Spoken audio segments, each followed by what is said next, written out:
नमस्कार and welcome to curiously education. दोस्तों, you watching current affairs analysis. मैं हूं Prashant Mavani. Today we will start with a very very interesting topic. Mauritius के साथ जुड़ा हुआ ये विषय है। इनफैक्ट मॉरिशस और यूके दोनों के साथ जुड़ा हुआ विषय है। भारत को भी ये डायरेक्टली इनडायरेक्टली प्रभावित करने वाला एक विषय है when it comes to maritime security. How does the sovereignty transfer of the Chagos islands reflect a compromise between decolonization and strategic interests? Discuss. कितने लोगों को चैगोस आइलैंड्स के बारे में पता है? अगर आप रेगुलरली इस सीरीज को फॉलो करते हैं then I am sure you know it, क्योंकि लगभग 2 महीने पहले ये चैगोस आइलैंड्स वाला जो टॉपिक है ये उस समय पर हमारे टेबल पर आया और हमने लोकेशन भी देखे थे, ये चैगोस आइलैंड्स, और इसके साथ एक डिएगो गार्सिया नाम का जो आइलैंड है उसके बारे में हमने विस्तार से चर्चा की थी। एनीवेज, आज फिर से हम मैप से शुरुआत करेंगे। सो यहाँ पर आप देख सकते हैं ये हमारा देश भारत है, right, and then you can see Mauritius is here, और यहाँ पर आपको चैगोस आइलैंड्स देखने को मिलते हैं, right. This is the location of Chagos islands. तो ऑफ कोर्स इंडियन ओशन का एक आइलैंड है ये चैगोस आइलैंड्स। मीन्स यहाँ पर बहुत सारे आइलैंड्स हैं, तो ये आर्कीपलागो जो है तो इसको चैगोस आइलैंड्स कहा जाता है। अब यूके के साथ ये कैसे जुड़ा हुआ है? अभी तक क्या था कि ये जो चैगोस आइलैंड्स हैं ये यूके के कब्जे में था। जैसे हमारा देश एक वक्त तक यूके के कब्जे में था, ब्रिटिश राज यहां पर चल रहा था हमारे देश में, वैसे ही ये चैगोस आइलैंड्स में ब्रिटिश राज चल रहा था। और मॉरिशस जो है वो लंबे समय से ये यूके के साथ इस विषय पर डिस्कशन कर रहा था, कह रहा था कि देखिए ये चैगोस आइलैंड्स जो हैं ये हमारे आइलैंड्स हैं, तो आप इन्हें इंडिपेंडेंट कर दीजिए, आप इनको छोड़ दीजिए, आप इनको हमारे हवाले कर दीजिए। एक और मैप है, राइट, सेम मैप है। If you observe here, this is our country India here, यहाँ पर मॉरिशस है और यहाँ पर ये जो आपको एक बॉक्स नजर आ रहा है, तो यहाँ पर जो आइलैंड्स हैं छोटे बड़े आइलैंड्स, तो ये चैगोस आइलैंड्स हैं। अब यहाँ पर अगर इस इमेज में से अगर हम इस इमेज में आए तो यू कैन सी कि ये जो पॉइंट है इसको जूम करके इस यहाँ पर दिखाया गया है। तो यहाँ पर आप चैगोस आइलैंड्स देख सकते हैं और यहाँ पर एक है Diego Garcia. This is a very interesting portion here, ये डिएगो गार्सिया जो है दिस वन। अब सॉवरेनिटी ट्रांसफर हो चुकी है, यूके और मॉरिशस के बीच में एक बहुत ही इंपॉर्टेंट डील हुई है, और इस डील के तहत यूके ने अब चैगोस आइलैंड्स को मॉरिशस के हवाले कर दिया, मॉरिशस को सौंप दिया है। लेकिन जब हम चैगोस आइलैंड्स की बात करते हैं, जो मॉरिशस का था वो वापस दे दिया, तो ऊपर से सरफेस लेवल पर यह लगता है कि this is a big thing. लेकिन ये जो डील हुई है, ये जो एग्रीमेंट हुआ है, यहां पर एक कॉम्प्रोमाइज हुआ है। डीकोलोनाइजेशन और स्ट्रेटेजिक इंटरेस्ट्स, ये दो चीजें जो हैं, इसमें यूके ने अपने स्ट्रेटेजिक इंटरेस्ट्स जो हैं उनको यहां पर बचा कर रखा है। क्या हुआ है, ये जो डिएगो गार्सिया हैं,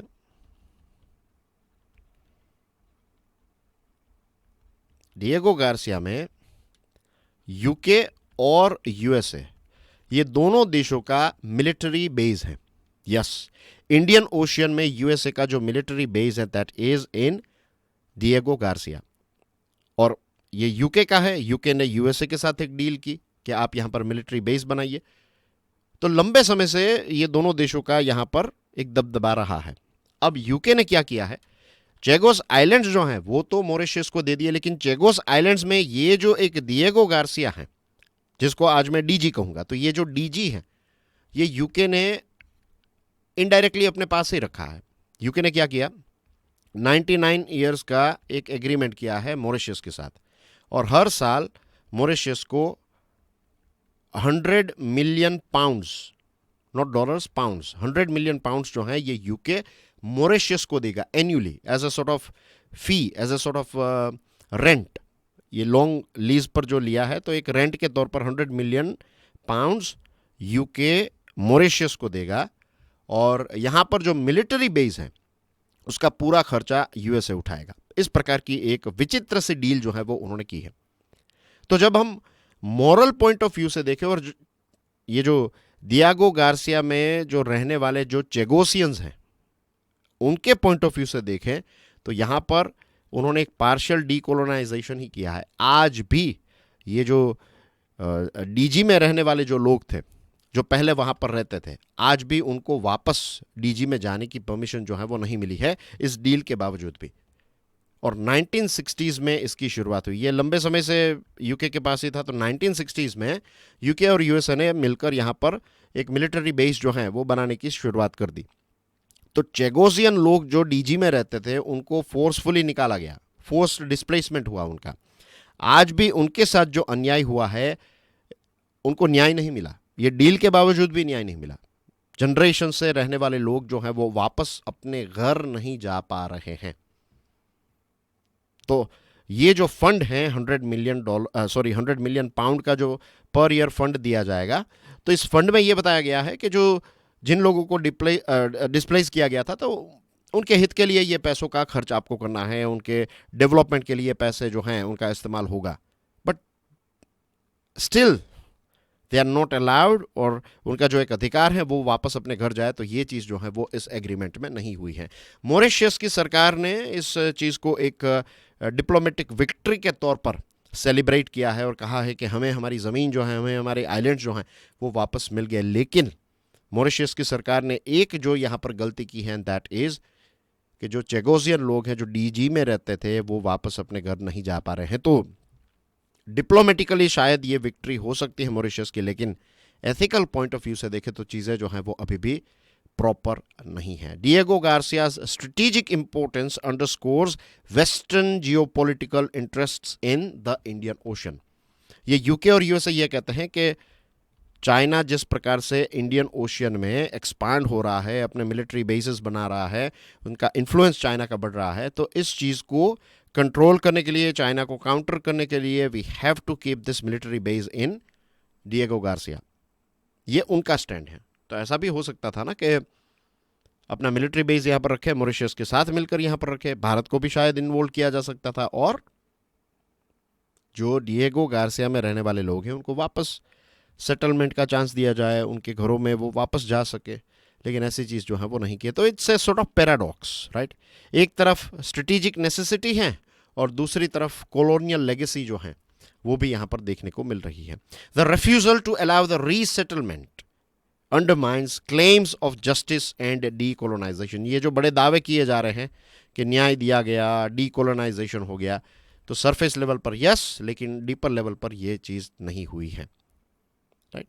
तो रियलिटी ये है कि आज भी जो विक्टिम्स हैं उनको नहीं, लेकिन जो पावर है, जो लोग पावरफुल हैं, जो देश पावरफुल है, वो अपने हित को सबसे ऊपर रख के सारी चीज़ें करते हैं। The Chagos deal highlights the tension between national security and human rights. अब ये चीज़ तो मॉरिशस को सोचनी चाहिए थी, उनको ही इस चीज़ के बारे में, लेकिन आई थिंक यूके और यूएसए के सामने मॉरिशस जो है वो उतना ज़्यादा टिक नहीं पाया, एंड शायद इसी वजह से उन्होंने इस प्रकार की डील की हो। The Chagos issue remains unresolved with victims still awaiting justice. वहाँ के जो लोग हैं उनका तो आज भी यही कहना है, they are not happy with this deal. उनका कहना यह है कि हमारा स्ट्रगल जो है वो चलता रहेगा, जब तक हमें राइट टू रिटर्न नहीं मिलेगा, जब तक हम वापस अपने घर नहीं जा पाएंगे, तब तक हम स्ट्रगल जो है वो करते रहेंगे। सो ये सिचुएशन है, राइट। इसके बहुत सारे दूसरे एंगल्स भी बन सकते हैं। फॉर एग्जांपल, एक बात ये भी सच है कि चाइना का दबदबा जिस प्रकार से बढ़ता जा रहा है, तो उसको कंट्रोल करने के लिए you need some powerful countries as well. लेकिन मुझे लगता है कि इसमें शायद मॉरिशस जो हैं, मीन्स बाकी सारी चीज़ें ऊपर ऊपर से तो बराबर ही लग रही है, लेकिन एक चीज़ के ये जो लोग डीजी में रहते थे उनको वापस जाने का मौका मिल जाता तो कोई इतना बड़ा इश्यू नहीं हो सकता, मीन्स इतना बड़ा इश्यू नहीं होता।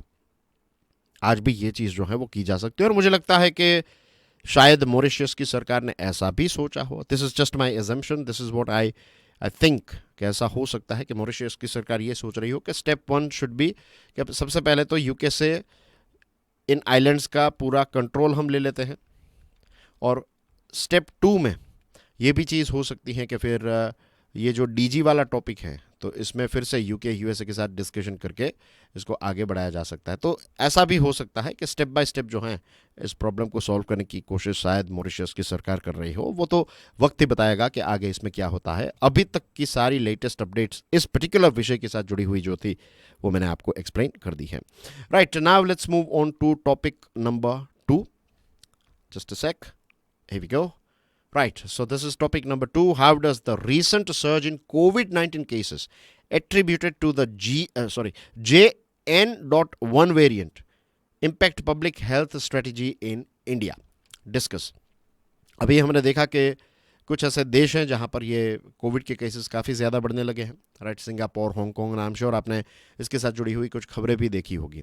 अभी क्या होता है कि जब भी ऐसी कोई खबरें आती हैं तो बहुत सारे सोर्सेस ऐसे होते हैं जहां पर फटाफट ये सारी चीज़ें जो हैं वो ब्रेकिंग न्यूज़ के तौर पर आप देख लेते हैं। अब इसमें कोई गलत बात नहीं है, बट मेक श्योर कि जब ऐसी कोई चीज़ आती है ना तो ब्रेकिंग न्यूज़ में उतनी सारी लेटेस्ट अपडेट्स नहीं होती है, लेकिन एक लोगों के अंदर रहता है कि भाई ब्रेकिंग न्यूज़ जो है वो फटाफट हम देख लें और लेटेस्ट अपडेट ले लें। लेकिन एक दो दिन चले जाते हैं किसी चीज़ को लेकर, थोड़े दिन चले जाए तो उसके बाद एक न्यूज़ जो है वो काफ़ी, एक इवेंट जो है, एक इश्यू जो है वो काफ़ी ज़्यादा मैच्योर हो जाता है।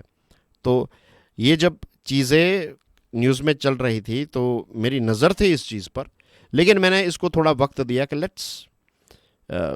इसको थोड़ा मैच्योर होने देते हैं, उसके बाद चीज़ों को डिस्कस करते हैं। तो ये जो JN.1 वेरिएंट है, ये ओमिक्रॉन का ही एक नया वेरिएंट है और ये बताया जाता है कि ये हाईली ट्रांसमिसिबल है। मैं हमेशा से यही चीज़ रही है कि कोविड के सारे जो वर्जन्स रहे एक के बाद एक आते हैं तो वो हाईली ट्रांसमिसिबल ही रहते हैं, तो यहाँ पर भी यही चीज़ है, राइट? अब ये चीज़ नज़र आती है कि ये वायरस जो है ये एक एंडेमिक बन चुका है, यानी कि ये अब हमेशा रहेगा, इसके नए नए वर्जन्स आते रहेंगे। कोई भी ऐसी बीमारी है, कोई भी ऐसा डिजीज़ है, कोई भी ऐसा वायरस है या फिर, तो वो एंडेमिक यानी कि it will stay, it will not go away for a very long period of time. तो एंडेमिक जब बन जाता है कोई वायरस तो फिर आपकी जो पब्लिक हेल्थ सिस्टम है उसको आपको उस हिसाब से रिकैलिब्रेट करना पड़ता है। अब हमारे देश में ये जो JN.1 यानी कि कोविड के जो नए एक्टिव केसेस हैं दैट इज 257, ये हमारे देश का आंकड़ा है। तो we cannot take it lightly क्योंकि we know it very well कि कोविड ने कितनी तबाही मचाई। तो अब हमें पब्लिक हेल्थ कंसर्न्स या फिर पब्लिक हेल्थ जो हमारा सपोर्ट सिस्टम है तो उसको उस हिसाब से हमें डिज़ाइन करना पड़ेगा, रिकैलिब्रेट करना पड़ेगा। खास करके जो वल्नरेबल ग्रुप है, तो इसमें फ्रंटलाइन वर्कर्स की बात करें तो मेडिकल स्टाफ है, उसी के साथ जो एल्डरली हैं, जो कोमॉर्बिडिटी वाले हैं यानी कि जिनको दूसरी बीमारी है, blood pressure, diabetes etcetera, lungs के साथ जुड़ी हुई बीमारी है, तो ये सारी चीज़ें ना आई एम श्योर गवर्नमेंट जो है इसको मॉनिटर भी कर रही है, ट्रैक भी कर रही है और ग्लोबल रिसर्जेंस जो है उसको भी ऑब्जर्व कर रही है। ख़ास करके जिनकी इम्यूनिटी कमज़ोर है, राइट? और ये भी हुआ है कि जब हमने कोविड के डोजेस लिए तो उसकी एक वैलिडिटी थी ना, 1 साल 2 साल तक आपके अंदर वो पावर रहेगा। तो अब ये भी वक्त आ चुका है कि खास करके जो फ्रंटलाइन वर्कर्स हैं, जो कोमॉर्बिडिटी वाले लोग हैं, तो उनको फिर से एक बूस्टर डोज दिया जाए। ऐसा भी हो सकता है दुनिया में, मीन्स ये सारे एजम्पशंस अभी आ रहे हैं कि बूस्टर अपटेक जो हैं ये कम हो गए हैं, तो इसकी वजह से भी इसके नए वेरिएंट्स जो हैं वो हमें देखने को मिल रहे हैं। तो waning vaccine immunity, lower booster coverage, ये कुछ ऐसे फैक्टर्स हो सकते हैं। और कोई भी वायरस जो हैं वो इंसानों की तरह वो भी अपने आप को अपग्रेड करते रहता है, वो भी सेल्फ डेवलपमेंट की राह पर चलता है। तो वायरस जो है वो टाइम टू टाइम इवॉल्व होते रहता है। So what we need is we need to study immunity duration और उस हिसाब से वैक्सीनेशन जो है उसकी स्ट्रेटेजी डिज़ाइन करनी पड़ेगी। कई देशों में ये भी हुआ है कि वहाँ पर एनुअल बूस्टर डोजेस जो हैं वो चल रहे हैं कि हर साल जो है वो कोविड के साथ जुड़े हुए डोजेस जो हैं वो एल्डरली लोगों को और कोमॉर्बिडिटी फ्रंटलाइन वर्कर्स को दिए जाते हैं। तो क्या हमारे यहाँ पर इसकी ज़रूरत है? अब ये सरकार को डिसीजन लेना है। और जो एक बहुत ही इम्पोर्टेंट पॉइंट है, लंबे समय के बाद ये शब्द जो है वो फिर से न्यूज़ में आया है, mRNA। ये जो टेक्नोलॉजी है इसकी सबसे ख़ास बात जो है, सबसे इम्पोर्टेंट बात जो है वो दैट इज़ कि mRNA टेक्नोलॉजी पर बनाई गई जो वैक्सीन्स होती हैं इनको आप क्विकली अपडेट कर सकते हैं। उसमें कोई अपग्रेडेशन आपको चाहिए तो this is possible because of this mRNA technology पर बनाई गई, इस प्लेटफॉर्म पर बनाई गई वैक्सीन्स को आप टाइम टू टाइम अपडेट कर सकते हैं। और हमारे यहाँ पर तो कोविन भी है, एक बहुत अच्छा इंफ्रास्ट्रक्चर हमने डिज़ाइन किया, डिजिटल इंफ्रास्ट्रक्चर कोविन, तो ये भी है। तो if required we can go head with booster doses. इसी के साथ पब्लिक अवेयरनेस के कैंपेन्स, बिहेवियरल शिफ्ट्स। जब कोविड चल रहा था तो बहुत सारे ऐसे लोग थे जो पहले इतना हैंड हाइजीन नहीं रखते थे। कोविड के टाइम पर उन्होंने हैंड हाइजीन को मेंटेन किया, लेकिन कोविड के जाने के बाद फिर से they are back to their older habits. तो यही एक सलाह जो है वो दी जाती है कि wear mask particularly in public places, hand hygiene को फॉलो कीजिए and avoid crowded spaces, right? Global frameworks and genomic surveillance are vital for pandemic preparedness and equitable access to resources. अब ये जो कोविड आया है आज के ज़माने में, जो लेटेस्ट मीन्स आज से 4-5 साल पहले जब कोविड का ऐसा फेज चला तो WHO का भी एक एग्रीमेंट हुआ है। अभी एक WHO की बहुत इंपॉर्टेंट मीटिंग हुई थी, तो इसमें ये एक लीगली बाइंडिंग पैक्ट हुआ है कि वैक्सीन्स जो है वो सारे देशों को प्रोवाइड की जाए, किसी के साथ पैसों को लेकर भेदभाव ना हो। और दूसरी चीज़ जो है दैट इज़ जो पैथोजन है उसके साथ जुड़ा हुआ जो डेटा है वो शेयर किया जाए। तो एक PABS है, पैब्स इसको कहते हैं, right? So this is also important. इसके साथ जुड़ी हुई सारी डिटेल्स आप कलेक्ट कर लीजिएगा। पैब्स, it's a very important topic for you. Okay, right, moving on to next item. How does Turkey's support for Pakistan during operation Sindoor impact India Turkey relations? Discuss. वैसे इस विषय पर हमने इससे पहले भी डिस्कशन की थी, ये भी काफ़ी मैच्योर हो चुका है ये टॉपिक। इसमें कुछ इंटरेस्टिंग डिटेल्स हमें सामने मिल रही हैं। तुर्की ने सपोर्ट प्रोवाइड किया ऑपरेशन सिंदूर के दौरान पाकिस्तान को, ये पूरी दुनिया जानती है, राइट? पाकिस्तान ने लगभग 400 से लेकर 500 जितने ड्रोन्स जो हैं वो लॉन्च किए, और इसमें यह बताया जाता है कि 350 जितने ड्रोन्स जो थे ये तुर्की के ड्रोन्स थे।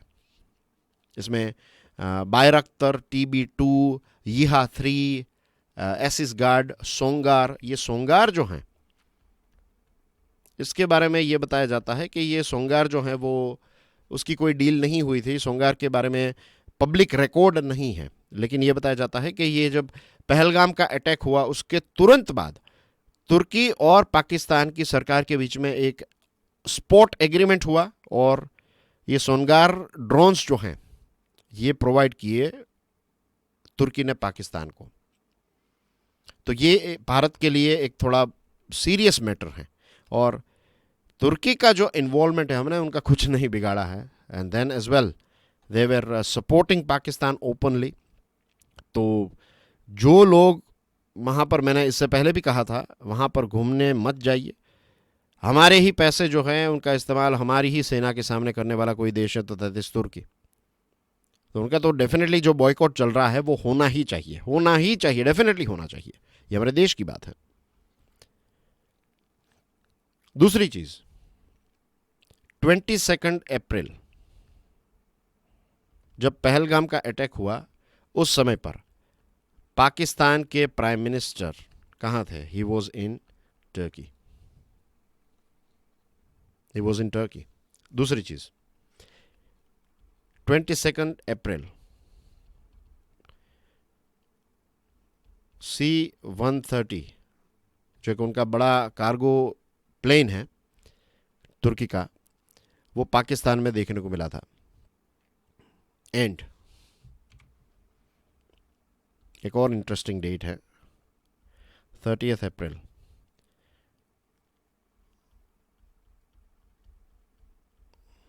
तुर्की के इंटेलिजेंस चीफ जो हैं वो 30 अप्रैल को पाकिस्तान के एयरफोर्स के हेडक्वार्टर में थे, एक विजिट पर थे। इसी के साथ तुर्की की जो एक शिप है वो 5 से लेकर 7 मई इट वॉज डॉक्ड इन कराची। तो आप देख रहे हैं एक के बाद एक कितनी सारी एक्टिविटीज जो हैं वो तुर्की ने पाकिस्तान के साथ मिलकर की है। The embedding of Turkish military operators in Pakistan operations reveal an alarming escalation in their military partnership. ये दोनों देश जो हैं, ये पाकिस्तान और तुर्की, ये इतने शातिर हैं, आप इनको अंडर एस्टिमेट नहीं कर सकते। ये दोनों देश की जो जो जो फॉरेन मिनिस्ट्री हैं, उनके जो ऑफिशियल्स हैं और फॉरेन मिनिस्ट्री का पूरा जो सेटअप है, इतने चतुर लोग हैं ये लोग। एक तरफ यूएसए के साथ भी रिलेशन रखेंगे, चाइना के साथ भी रखेंगे और रशिया के साथ भी रिलेशन रखेंगे। अफगानिस्तान में जो हुआ, अफगानिस्तान के इतिहास को जानते हैं, तो उस समय पर यूएसए ने मीन्स पाकिस्तान ने बहुत अच्छी तरीके से यूएसए को अपने कब्जे में ले लिया और कहा कि हमें पैसे दीजिए, we will provide you support, आपको अफगानिस्तान में जो भी ऑपरेशंस करने हैं तो आप यहाँ पर से कर सकते हैं, यहाँ पर जा आ सकते हैं, ये सारी चीज़ें हैं। तो यूएसए ऐसे पैसे देता रहा पाकिस्तान को, और पाकिस्तान की मिलिट्री और वहाँ के पॉलिटिशियंस जो हैं वो अपनी जेबें भरते रहे। लोगों का जो होना हो, अपना काम बनता, भाड़ में जाए जनता।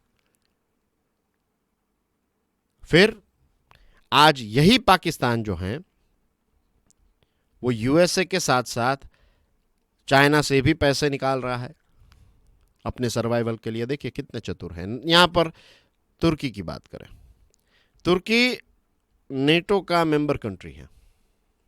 इसी के साथ रशिया की जो S-400 मिसाइल सिस्टम है, डिफेंस सिस्टम है, वो भी उन्होंने खरीद कर रखी है। तो USA was not happy with this कि भाई आप नेटो के भी मेंबर हो और दूसरी तरफ आप रशिया से भी S-400 ले रहे हैं। तो तुर्की ने ये भी बैलेंस कर लिया। इसी के साथ तुर्की जो है it is part of this China's belt and road initiative, end of course you know कि पाकिस्तान जो है वो भी ये चाइना का जो बेल्ट एंड रोड इनिशिएटिव है उसके साथ जुड़ा हुआ है। रशिया के साथ भी पाकिस्तान के रिलेशंस है, ऐसा नहीं है कि उनके रिलेशन ही नहीं है। उन दोनों के बीच में भी ये मिलिट्री एक्सरसाइज और ये सारी चीज़ें जो हैं वो होती रहती हैं। तो ये दोनों देश जो हैं, ये बड़े बड़े पावरफुल कंट्री के साथ कैसे खेला जाता है, मुझे लगता है ये चापलूसी करने में they are means number 1 in the world. तो we cannot underestimate, इस प्रकार के देशों को आप अंडर एस्टिमेट नहीं कर सकते। इसी के साथ एक और चीज़ नज़र आती है, एंड दैट इज़ कि ये जो बड़े बड़े देश हैं, means it is a good thing कि हमारे जो अरे होल्ड ऑन,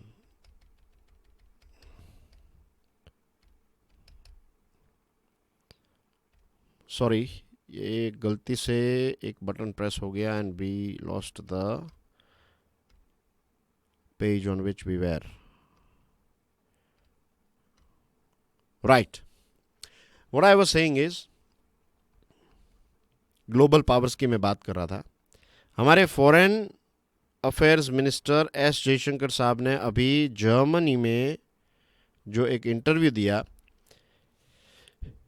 उससे बहुत सारी चीज़ें हमें समझ में आती हैं। उन्होंने ये कहा कि ये जिस प्रकार से यूएसए जो है वो टैरिफ और ये सारी चीज़ें कर रहा है, तो we are not concern, we are not afraid. Means ऐसा नहीं है कि भारत डर के चल रहा है, भारत किसी के बाप से नहीं डरता है, ऐसे शब्दों का इस्तेमाल वो नहीं करते, लेकिन हम यहाँ पर कर सकते हैं। We are not afraid of anyone. वो वक्त ही नहीं है, वो सरकार भी नहीं है, वो आज हम लोग भी नहीं हैं कि आप हमें डराएं, आप हमें धमकाएं और आप कहें वो वैसा होगा नहीं। आप हो सकते हैं अपने रीजन के या फिर दुनिया के सुपर पावर, लेकिन इसका मतलब ये नहीं है कि आप बहुत ताकतवर हैं तो हम आपके सामने दब जाएंगे। No, that's not going to happen with India, and this is a very very good thing. बहुत अच्छी चीज़ की है भारत ने एक स्टैंड लेकर, ये क्लियरली बताकर कि भाई हम किसी से डरते वरते नहीं हैं। क्यों? क्योंकि ये जो पावरफुल कंट्रीज हैं उनकी हमेशा से एक पैटर्न रही है, हमेशा से ये पैटर्न रही है कि वो अपने स्ट्रेटेजिक इंटरेस्ट जब भी होते हैं तो वो किसी को भी दगा दे सकते हैं, या फिर अपने हित जो हैं उनको सबसे ऊपर रखते हैं। अब देखिए यहां पर यूके और मॉरिशस की जो डील हुई, तो अपने इंटरेस्ट को नहीं छोड़ा, ऊपर से पूरी दुनिया को दिखाएंगे कि we are decolonising, we are very ethical, we are this and that. डीजी में रहने वाले लोगों को पूछिए, पता चलेगा कि ये लोग कितने एथिकल हैं। जस्ट इमेजिन, इनको एक नजर आती है जगह कि भाई यहां पर स्ट्रेटेजिक लोकेशन है, इसको कैसे कब्जा किया जाए। तो वहां पर रहने वाले जो लोग हैं आपको घर में से निकाला जाएगा। सोचिए आप अपने परिवार के साथ रहते हैं उस आइलैंड नेशन में, you are living, you are doing your own thing, और आइलैंड नेशन में रहने वाले लोगों का एक अलग ही स्वभाव रहता है। दे एंजॉय लाइफ, कुदरत के साथ रहते हैं ना, सारी चीज़ें जो हैं वो कभी भी वेदर चेंज हो जाए एंड थिंग्स आर गॉन, वो एक कल्चर ही अलग रहता है, वो एक माइंडसेट ही अलग रहता है। Same thing you will find with the people who are living in desert. Alchemist नाम की जो किताब है, if you have ever read that book, क्या नाम है, पाउलो कोएलो की एक बहुत ही फेमस किताब है एल्केमिस्ट, द एल्केमिस्ट। उस किताब में एक बहुत ही इंटरेस्टिंग चीज़ मुझे याद रह गई है कि जब ये जो कहानी है वो कहानी जब यूरोप से नॉर्थ अफ्रीका की तरफ यानी कि मोरक्को और उसके बाद जो सहारा डेजर्ट है उसके साथ जुड़ी हुई जब कहानी आगे बढ़ती है, I don't want to spoil the कहानी फॉर यू, लेकिन जब उस क्षेत्र में कहानी पहुंचती है तो वहाँ के जो लोग होते हैं तो वो बहुत ही नीडर होते हैं, उनके अंदर डर नहीं रहता है। वो ऊपर वाले पर कहते हैं ना कि इतनी श्रद्धा है उनको, इतना विश्वास है ऊपर वाले पर कि भाई आज मेरा अभी मैं जी रहा हूँ, I am enjoying my life, को डरने की कोई बात नहीं है। मौत कभी भी मुझे ले जाएगी, ये जीवन कभी भी ख़त्म हो जाएगा। ये उनके डे टू डे लाइफ का पार्ट है। उनको पता है कि एक दिन things will get over, because कभी भी तूफान आ सकता है, कभी भी सैंड स्टॉर्म आएगा and everything will be gone. So they live in the present moment, ऐसा उसमें दिखाया गया। It's a very interesting and you will observe this thing कि नेचर के साथ रहने वाले जितने लोग होते हैं ना, तो वो एक it's very difficult to explain but you can feel that कि वहाँ की लाइफस्टाइल में आपको देखने को मिलेगा। You find the same thing with people living in this sort of islands, क्योंकि वो कुदरत के बहुत नज़दीक हैं। सो उनकी लाइफस्टाइल और सारी चीज़ों को डिस्टर्ब करके आपने अपने स्ट्रेटेजिक इंटरेस्ट को सबसे ऊपर रखा। यहाँ पर भी ऐसा ही होता है। भारत भले ही सही हो, भारत के साथ भले ही अन्याय हो रहा हो, यूएसए जो है उसने हाल ही में यूएसए ने एक बहुत बड़ी एक डील साइन की है तुर्की के साथ। $350 मिलियन की मिसाइल्स जो हैं वो बेची जाएगी। कितनी? $350 मिलियन की मिसाइल्स यूएसए तुर्की को देने वाला है। और ये कब हुआ? जैसे ही इंडिया और पाकिस्तान के बीच में सीज फायर हुआ, अनाउंस किया गया, उसके तुरंत बाद ये डील हुई है। सोचिए, and you know the relation between Turkey and Pakistan. So हम हमारे इंटरेस्ट को देखकर चले, हम हमारी ताकत जो है वो और हमारी सिक्योरिटी हमारी ही रिस्पॉन्सिबिलिटी है। अगेन, अगर हम ही हमारे देश के इतिहास को देखें तो जब राजा महाराजा जो हैं वो ब्रिटिश सरकार को या फिर जो ईस्ट इंडिया कंपनी जो थी उस समय पर उसको जब अपनी सिक्योरिटी देते थे तो क्या हुआ?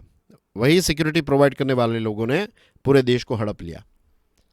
तो ये हार्ड लेसन्स भारत ने सीखे हैं। तो we have to become stronger and stronger. How does China's Project 985 contribute to its dominance in STEM, science, technology, engineering, research and innovation?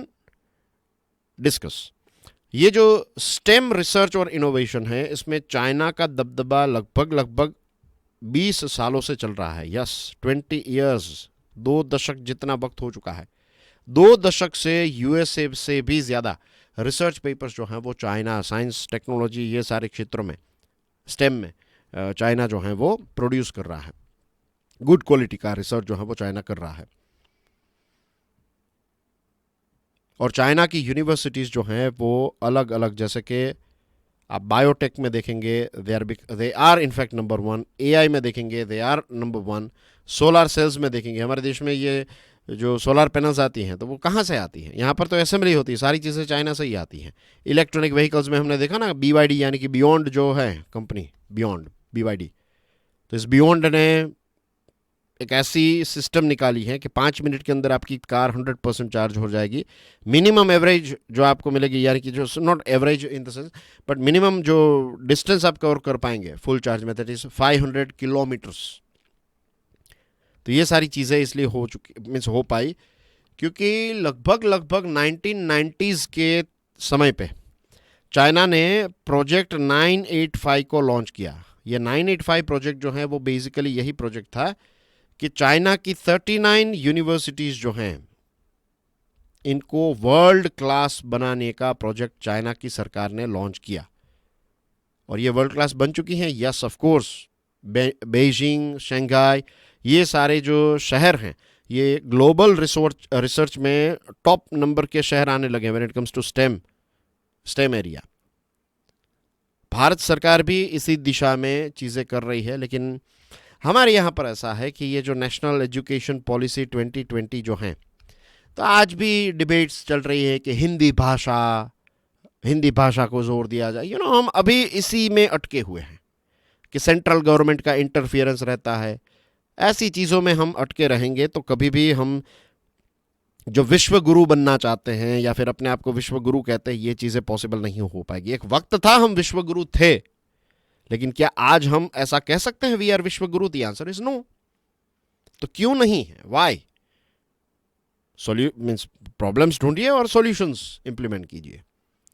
2016 में भारत सरकार का जो बजट आया था, तो इसमें 20 हमारी ऐसी यूनिवर्सिटीज़ हैं, उनको ऐसे नए लेवल पर ले जाने की बात जो है वो उसमें की गई थी। लेकिन आज भी इस प्रकार की चीज़ें चल रही हैं, लैंग्वेज को लेकर इश्यूज चल रहे हैं, इंटरफियरेंस, ये सारी चीज़ें। India should focus on creating subject specific hubs in cities to foster innovation and talent. हमें सिर्फ ऐसा नहीं कि कोई एक यूनिवर्सिटी जो है वहाँ पर, लेट्स से एक बड़े शहर में कोई एक यूनिवर्सिटी है तो दैट्स अ गुड थिंग, लेकिन उसी के साथ साथ फॉर एग्जाम्पल लेट्स से कि अहमदाबाद, राइट? तो अहमदाबाद शहर में गुजरात यूनिवर्सिटी जो है, तो गुजरात यूनिवर्सिटी में आप आर्टिफिशियल इंटेलिजेंस के साथ जुड़ी हुई चीज़ों को अपग्रेड करना चाहते हैं, तो आपको अहमदाबाद शहर को ही पूरा ऐसा हब बनाना पड़ेगा। This is the best thing that we can do. सिर्फ एआई पर रिसर्च होगी इतना नहीं, फिर एआई का एप्लीकेशन किस में होगा? मोबाइल में होगा, तो उसके साथ जुड़ी हुई चीज़ें, रिसर्च एंड डेवलपमेंट वहाँ पर हो, अहमदाबाद में ही हो, तो पूरा एक इकोसिस्टम डेवलप होगा कि फिर आप कैसे प्रोडक्ट्स को लॉन्च करेंगे।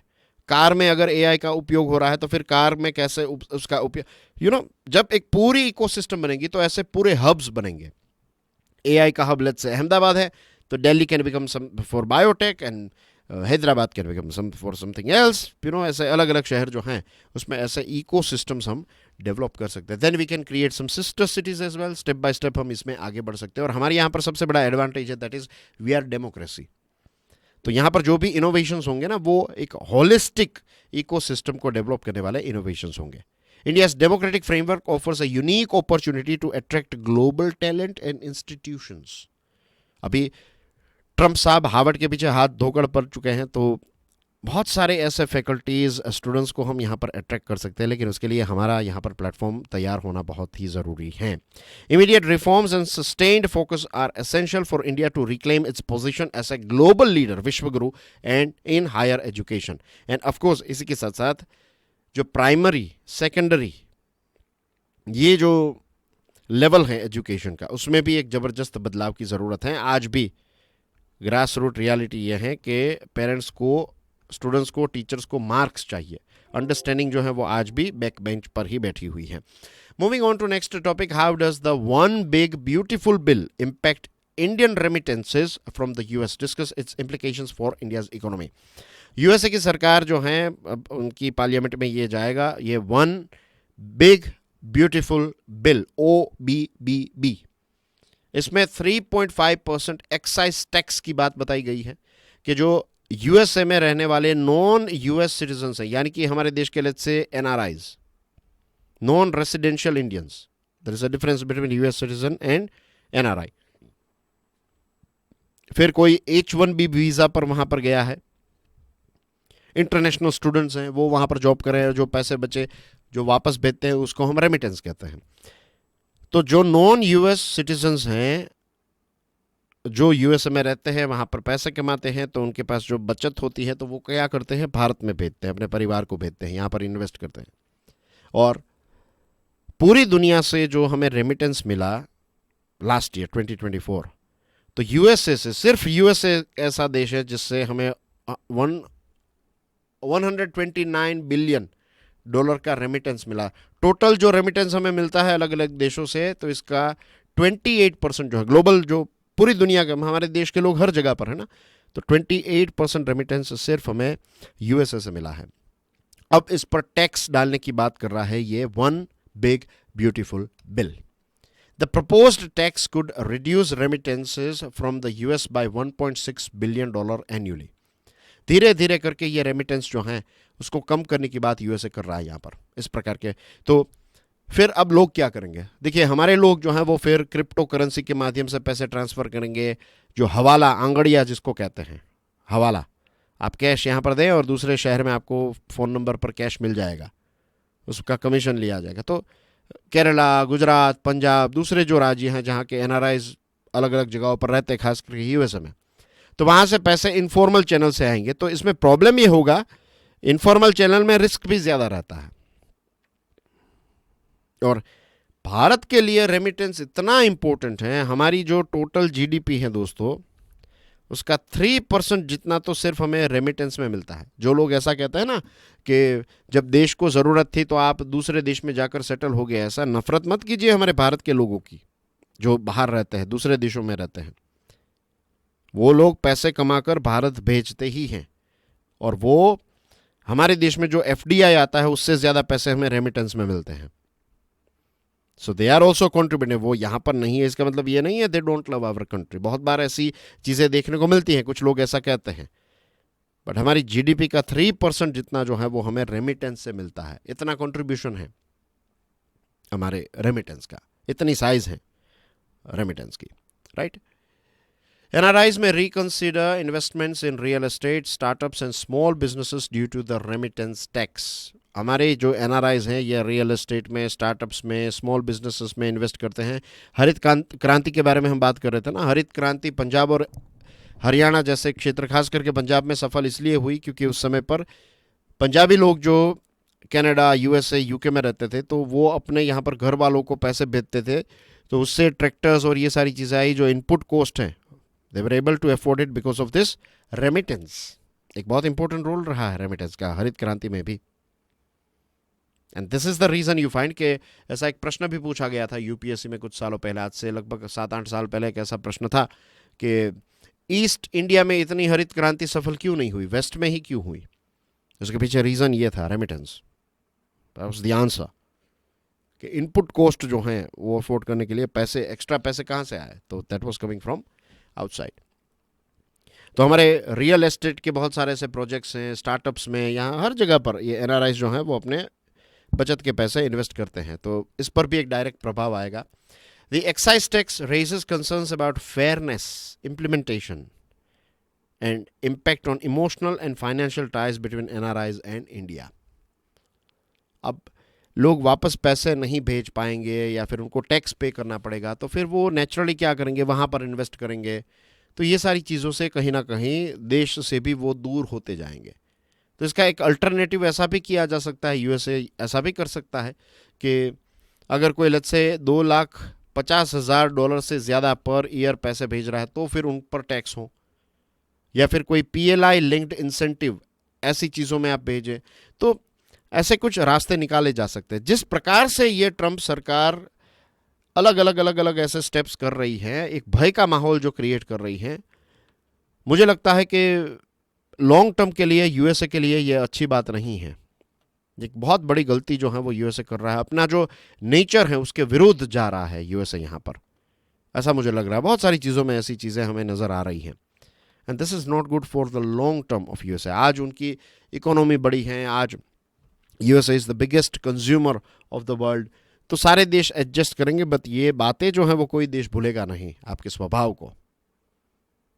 Anyways, so that's basically everything in today's discussion. Thank you very much. God bless you all. Jai Hind.